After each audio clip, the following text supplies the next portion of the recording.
So you all, I'm sure if everybody's heard it before, so everybody understands why we are celebrating this day today as the United States of America. So in Congress on July 4, 1776, now bear with me because sometimes these words are challenging that they have in there, so if I screw it up, I apologize on there, okay? The unanimous declaration of the 13 United States of America. When in the course of human events, it becomes necessary for one people to dissolve the political bands which have connected them with another, and to assume among the powers of the earth the separate and equal station to which the laws of nature and of nature's God entitled them. A decent respect to the opinions of mankind requires that they should declare the causes which impel them to the separation.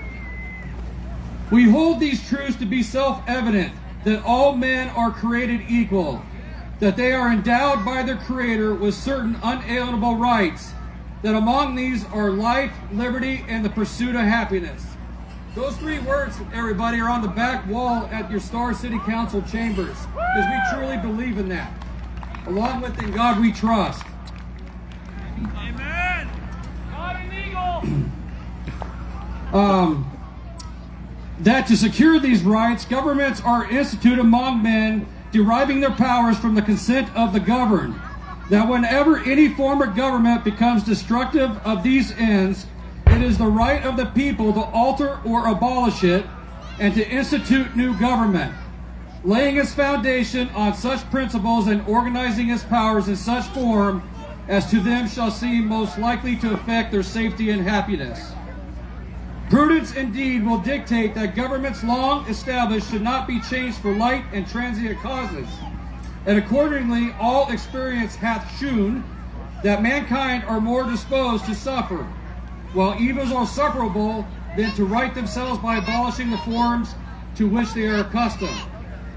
But when a long train of abuses and usurpations, pursuing invariably the same object, evinces a design to reduce them under absolute despotism, it is their right, it is their duty to throw off such government and to provide new guards for future security. Such has been the patient sufferances of these colonies, and such is now the necessity which constrains them to alter their former systems of government. The history of the present King of Great Britain is a history of repeated injuries and usurpations, all having in direct object the establishment of an absolute tyranny over these states. To prove this, let facts be submitted to a candid world. And so the next section of the Declaration is all the things that the king had done wrong to those here in the colonies of the United States. He has refused his assent into laws, the most wholesome and necessary for the public good. He has forbidden his governors to pass laws of immediate and pressing importance unless suspended in their operation till his assent should be obtained. And when so suspended, he has utterly neglected to attend them. He has refused to pass other laws for the accommodation of large districts of people, unless those people would relinquish the right of representation in the legislature, a right inestimable to them and formidable to tyrants only. He has called together legislative bodies at places unusual, uncomfortable, and distant from depository of their public records, for the sole purpose of fatiguing them into compliance with his measures. He has dissolved representative houses repeatedly for opposing with many firmness his invasions on the rights of the people. He has refused for a long time after such dissolutions to cause others to be elected, whereby the legislative powers, incapable of annihilation, have returned to the people at large for their exercise, the state remaining in the meantime exposed to all the dangers of invasion from without and convulsions within.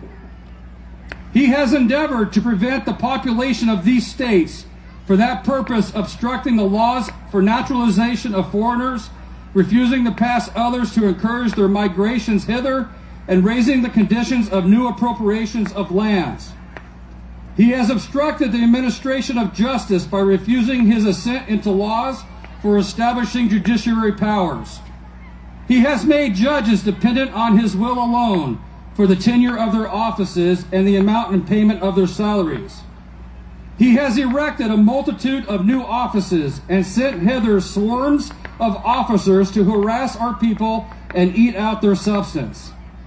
He has kept among us in times of peace standing armies without the consent of our legislatures. He is affected to render the military independent of and superior of the civil power. He has combined with others to subject us to jurisdiction foreign to our Constitution and unacknowledged by our laws, giving his assent to their acts of pretended legislation, for quartering large bodies of armed troops among us, for protecting them by mock trial from punishment for any murders which they should commit on the inhabitants of these states, for cutting off our trade with all parts of the world, for imposing taxes on us without our consent, for depriving us in many cases of the benefits of trial by jury, for transporting us beyond seas to be tried for pretended offenses, for abolishing the free system of English laws in a neighboring province, establishing therein an arbitrary government, and enlarging its boundaries so as to render it once an example and fit instrument for introducing the same absolute rule into these colonies, for taking away our charters, abolishing our most valuable laws, and altering fundamentally the forms of our government, for suspending our own legislatures and declaring themselves invested with power to legislate for us in all cases whatsoever. He has abdicated government here by declaring us out of his protection and waging war against us. He has plundered our seas, ravaged our coasts, burnt our towns, and destroyed the lives of our people. He is at this time transporting large armies of foreign mercenaries to complete the works of death, desolation, and tyranny, already begun with circumstances of cruelty and perfidy scarcely paralleled in the most barbarous ages, and totally unworthy the head of a civilized nation.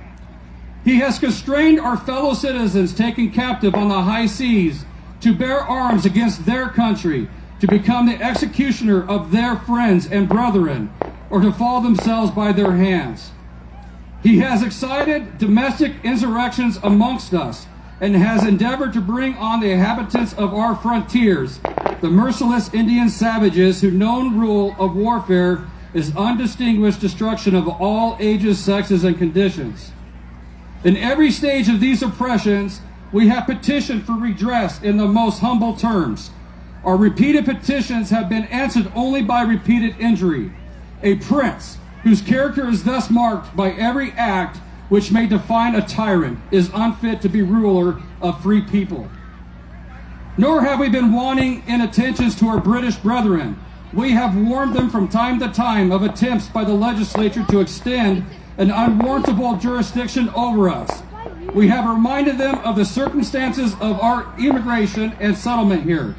We have appealed to their native justice and magnanimity, and we have conjured them to the ties of our common kindred to disavow these usurpations, which could inevitably interrupt our connections and correspondence. They too have been deaf to the voice of justice and consanguinity. We must therefore acquiesce in the necessity which announces our separation, and hold them as we hold the rest of mankind, enemies in war, in peace friends. That was all the things that the king did to those folks in the colonies back in the day. So now, we therefore, the representatives of the United States of America in General Congress, assembled, appealing to the Supreme Judge of the world for the rectitude of our intentions, do, in the name and by authority of the good people of these colonies, solemnly publish and declare that these united colonies are, and of right, ought to be free and independent states. That they are absolved from all allegiance to the British Crown, and that all political connections between them and the state of Great Britain is and ought to be totally dissolved, and that as free and independent states they have full power to levy war, conclude peace, contract alliances, establish commerce, and do all other acts and things which independent states may of right do. And for the support of this declaration, with firm reliance on the protections of divine providence, we mutually pledge to each other our lives, our fortunes, and our sacred honor. In Georgia, signed by Button Gwinnett, Lyman Hall, George Walton. In Maryland, signed by Samuel Chase, William Paca, Thomas Stone, Charles Carroll of Carrollton. In Delaware, signed by Caesar Rodney, George Reed, and Thomas McKean. In Massachusetts, signed by Samuel Adams, John Adams, Robert Treat Payne, Elbridge Gerry, and John Hancock. In North Carolina, signed by William Hopper, Joseph Hughes, and John Penn.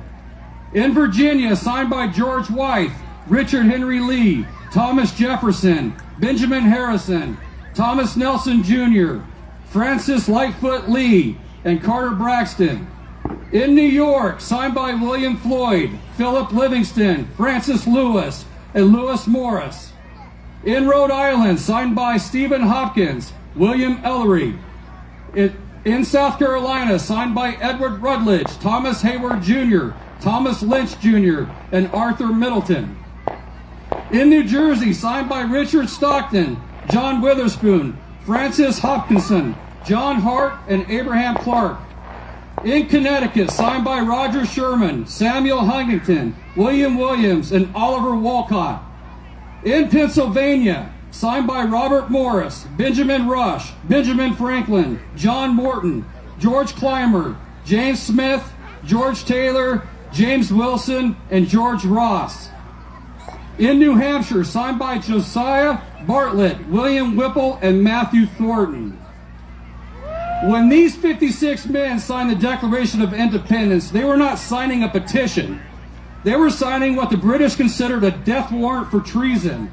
They pledged their lives, their fortunes, and their sacred honor, knowing full well that the price of freedom could demand. Never forget the reason why we celebrate Independence Day. It's because of these brave men and women back at that time frame that created this wonderful country of ours. So always treat the July 4th as a celebration of Independence Day. All right, thank you so much, guys, for letting me read the Declaration of Independence. And we'll see you back here a little bit later. Thank you. All right, there you have it.